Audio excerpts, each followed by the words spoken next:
Church families, we think about ordaining Jackson to the gospel ministry today. So I think about the life of the Apostle Paul. He was saved on the road to Damascus, and then God called him to the gospel ministry.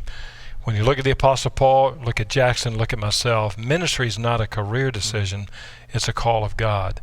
And so Jackson, as you think about God's call on your life, what a high calling it is to the gospel ministry, but it's a call on your life, but also for your family to support you. Tell us a bit about your family today as you are ordained into the gospel ministry.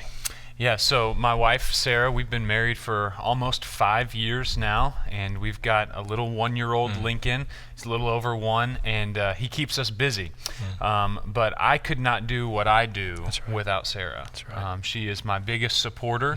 She's most of the time my biggest challenger, too. She'll call me out on some things. In fact, the first sermon that I ever preached that she heard, she gave me the hardest but the most truthful rebuke that I've ever gotten, and I've taken her advice and run with it. So I need her if I'm going to be sustained in gospel ministry. Well, that's a good word from you. It's a blessing to have a supportive wife, ministry partner, and Lincoln's going to grow up in the ministry as well, which is going to be a blessing. But as you think about the call of God to serve in Christian ministry, it really starts with a call to salvation. Here I understand the cross and the resurrection of Christ. I understand my sin. I need to be saved.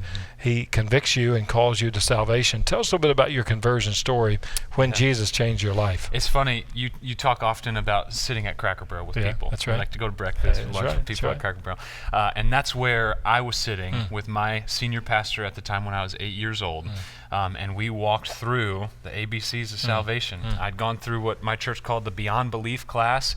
I knew that I was a sinner, with as much as an 8-year-old can understand what sin is, that Jesus was the only way to salvation, and that I wanted to give my life with him. So he walked me through that at a Cracker Barrel on a Saturday morning, and then I was baptized the next day. Amen. So that's where it started, and it's not been perfect ever since, but that's what grace is for. Yeah, that's what sanctification is about. That's right. Hey, church, don't ever forget, he works in a sanctuary, a worship center, but he works at Cracker Barrel as well.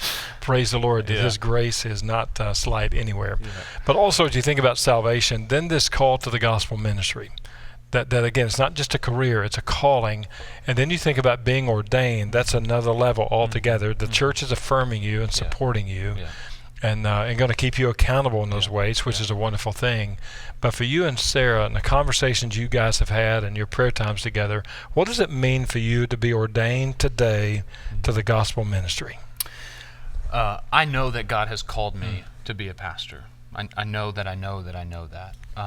But for a church, a congregation, for the body and the bride of Christ, and those that he has called to be under shepherds as their leaders, for them to affirm the same thing, I think is the highest level of affirmation that you can get. And so as I think about the work that God's got me doing here, and then whatever he may have in store for my life, to know that this church sees something in me that the Lord has called me to and is saying, yes, we affirm that, I can't ask for anything more.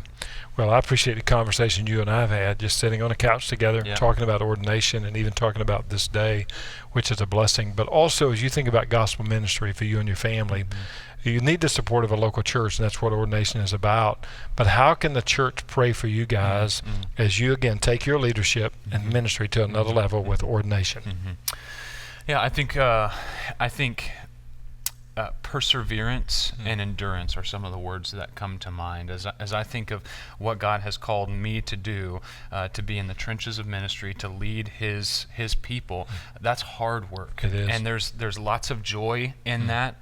There's moments of just supreme joy in that, but there's also moments that are going to be difficult. Absolutely. And so what I would ask the church to pray for, Sarah and I, is that we would be endurant, that we would persevere, that we would rely on God's Spirit to lead us no matter what the circumstances around us may be, that we would be firm in our salvation, that we would be firm in our calling, and that we would rely on Him through everything.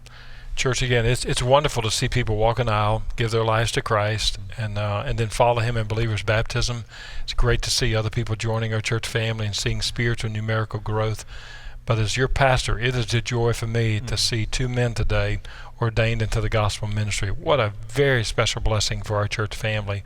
And so, church, I just encourage you to pray for Jackson and his family, support them, love them, follow God's leadership in and through them.